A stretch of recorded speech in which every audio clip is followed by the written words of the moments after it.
Now and then, an individual watchmaker emerges to influence the entire watch industry, with Francois-Paul Journe, namesake founder of FP Journe, being one of the best examples in a modern context.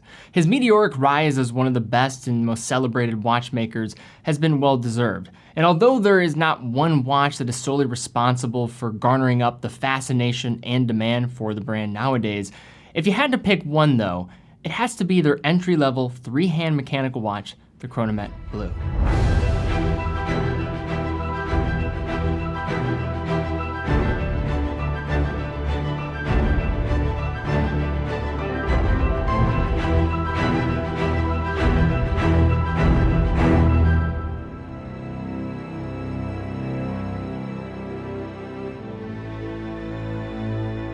So examining this watch today is a much different story than it would have been years ago, mostly as a byproduct of the demand increase that vastly overshoots the production an independent brand like FP Journe can output. However, that idea is not the direction I want to go with this video. Instead, I want to highlight why this is one of my favorite modern timepieces in production and how this watch has kind of helped bolster an emerging segment of the market when it comes to independent watchmakers. Starting with a brief history on the brand as well as this model, Francois-Paul Journe was born in 1957 and trained in watchmaking in Paris after famously being expelled from a technical school in the south of France. When graduated, Journe landed a job working in Paris for his uncle, a skilled restorer of complicated vintage clocks. There, Journe experienced complicated and historical important vintage clocks, tourbillon pocket watches from the likes of George Daniels, and even the extremely rare concept of resonance in a Breguet museum piece. These experiences ignited a passion in Journe for combining watchmaking tradition with modern technical execution.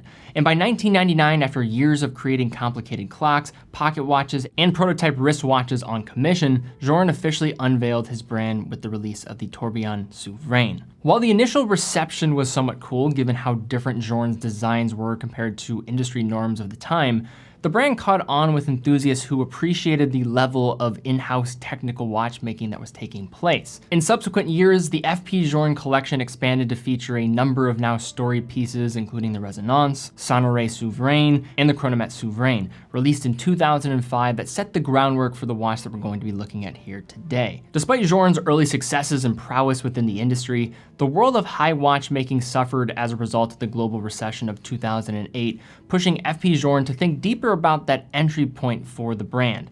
And in 2009, using the framework established by the Chronomètre Souverain, Journe unveiled the time-only Chronomètre Bleu, a new design housed in a rarely seen tantalum case and topped off with a striking blue dial. Upon its release, the initial point that helped imprint the image of the CB within the mind of consumers was the cool blue tones the watch exuded, both with the dial, but also with the case, one that is executed in tantalum, an exotic material rarely utilized in watchmaking because of its challenging characteristics in terms of production. Compared to other metals, tantalum offers a dark gray color with blue undertones, while also being highly scratch resistant and corrosion resistant. Tantalum is also heavy, almost on par with platinum, and extremely hard to work with, making this highly polished CB case all the more impressive. In terms of its architecture, the case is rather minimal, with a slender mid-case set between a rounded bezel and outer caseback ring affixed with 5 small custom screws. A slim push-pull crown in Journe's traditional knurled format is located at the 3. The lugs are curved sharply towards the wrist, making the wearing experience of this 39mm case especially easy, a factor only aided by the impressive svelte 8.2mm case height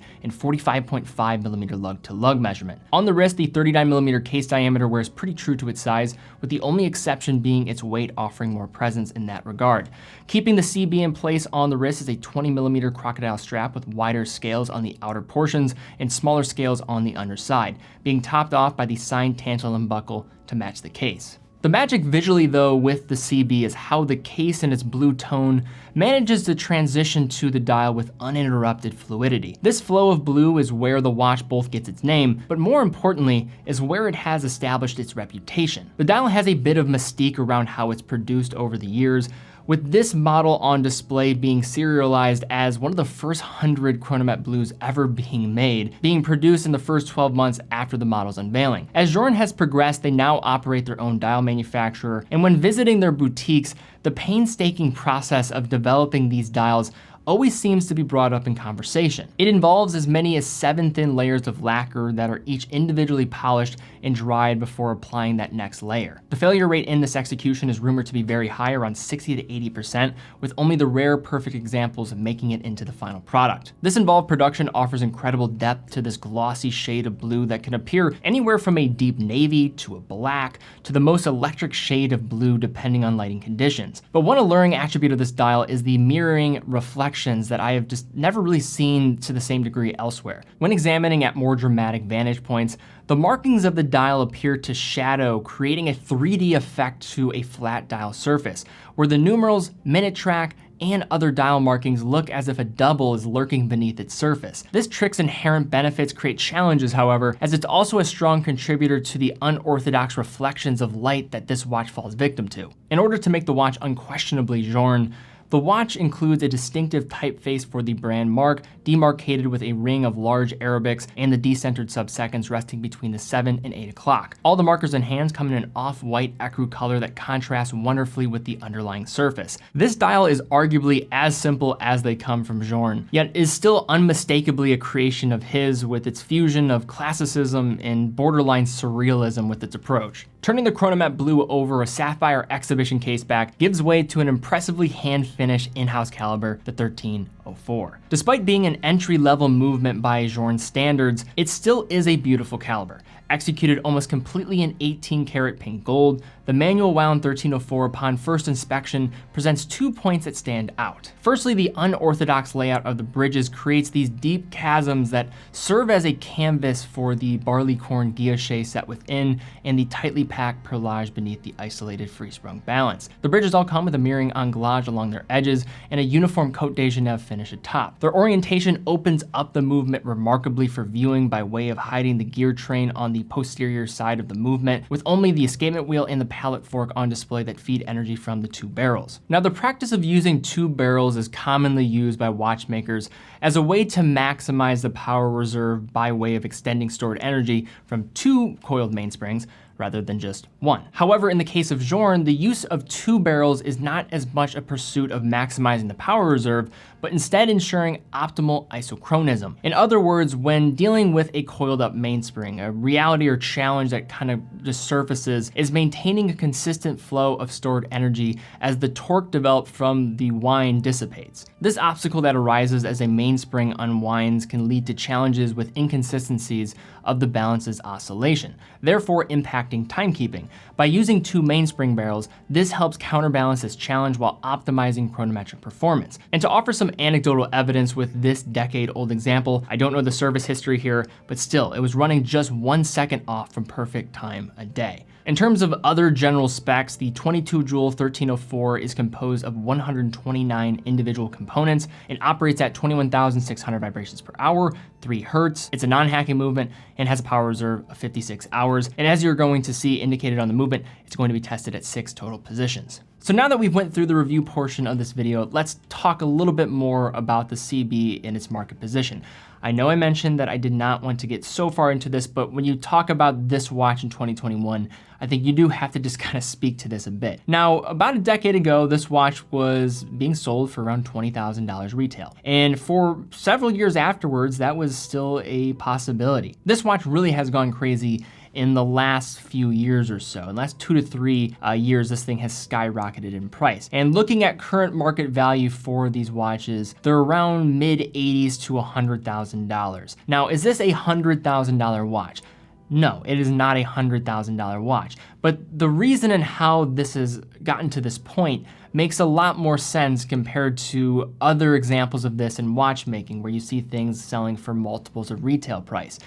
With FP Journe as a manufacturer, I think you have to understand this first. When we're talking about low production, we're talking about low production. In their entire history as a brand, they are not eclipsing 1,000 mechanical watches being made on a year-to-year basis. And now this is just one model within a very vast collection of models that is going to be created by the brand every single year. And we are talking about under 1,000 pieces, and this being that entry-level model, most people assume that there are around 100 or so pieces being made of the CB every single year, although we don't really know for sure. Comparing something like this to even the Nautilus, even though this is kind of has a Nautilus-like effect within the independent sphere, it's not even close, or even close to being on the same playing field when we're talking about the production numbers. And although it's unfortunate that this watch has just skyrocketed in price, as somebody who truly loves this design, this is one of my favorite contemporary watches currently, and has been for quite some while. When you're dealing with these small production amounts, all it really takes is a couple thousand people to be fanatic about this watch for things to get thrown completely out of whack with these types of production numbers. It's not that extreme of demand, we're just talking about very low production that's created this phenomenon. And although I don't want to justify the price at all, because I think what's happening is a little crazy, I still believe that this is a much different scenario than other examples in the market where this type of premium is happening. And as somebody who truly loves this watch, even with the premiums,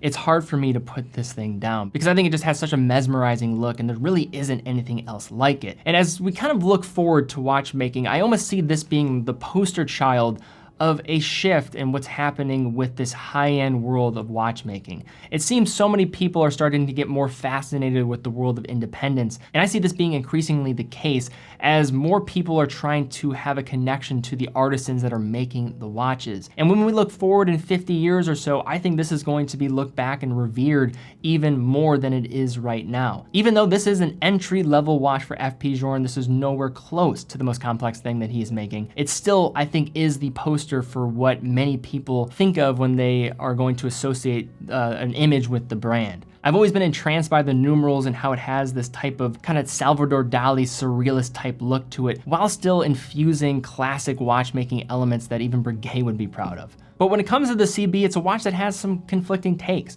and people aren't always on board about what it's presenting now or maybe even in the past with its design style and especially the price nowadays. But still, I think when we look in the future to what this watch is going to represent, I think it's going to be a fixture in a future icon in watchmaking. And on top of that, I think it's going to be a representation or a symbol of really a shift in how a lot of high horology collectors are going to look at what they value from a watch and the watchmaking perspective and how they have a connection to the manufacturer that has their name on the dial. But all right, guys, I'd love to see your comments down below. What do you think of the Chronomètre Bleu as well as FP Journe and just the world of independence?